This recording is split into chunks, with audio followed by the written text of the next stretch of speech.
farm, who's joining us right now. Robin, could you give us a sense of what's the best way forward now?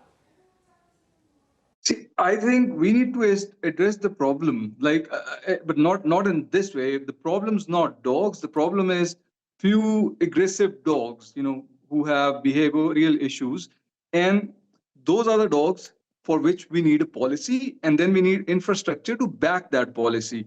For example, we might need a vet to say, okay, this is an aggressive dog, and this is the dog we need to move to a pound or to a shelter.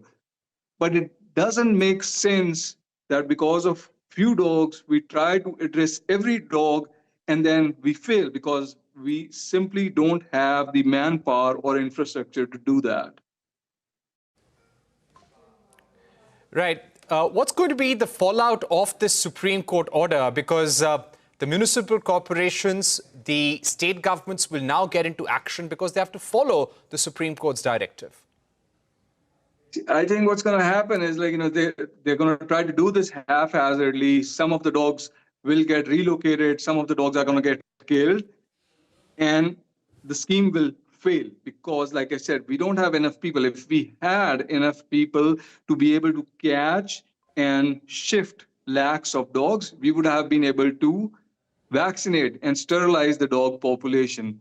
And the problem is going to get worse because all the dogs which are going to be moved will be replaced by dogs from surrounding areas which are not going to be vaccinated, which are not going to be sterilized, and the population will increase. And this will be unvaccinated dogs. And this time, the feeders or the caretakers in colonies will be discouraged to feed dogs, get friendly with them, and try to get them vaccinated and sterilized because they have been villainized along with the dogs.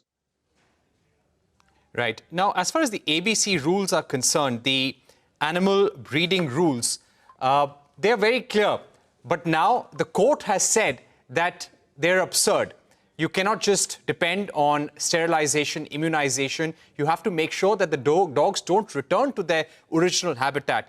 Do you feel that this is going to create a lot of complications because the entire Animals Act will now be under doubt? See, those ABC rules are science-backed. If you're able to sterilize 70% of the population on a regular basis, you can manage the population, you can control it. But time and again, it has been proved, like if you relocate dogs, which is, if you're taking a dog from the street, putting the dog in the shelter, not returning them back to the street, I mean, you are relocating them, you're creating vacuum. Another dog's gonna take that place. If you cull dogs, if you kill them, same thing happens. So time and again, it has been shown that that doesn't work. The only scientific way is to sterilize dogs and return them in their place so they don't, and that's how you manage the population. So the thing that has been working, that's going to break and the problem's going to get severe, and that's going to have more health complications, that's going to have more man-animal conflict.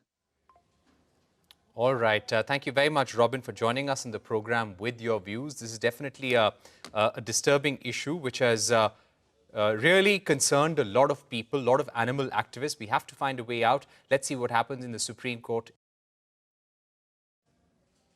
Hoping that we can all come to our senses and do something that's going to improve things and not make them worse. All right. Thanks, Robin, for joining us. That's all we have time for on News Center. Goodbye and thanks so much.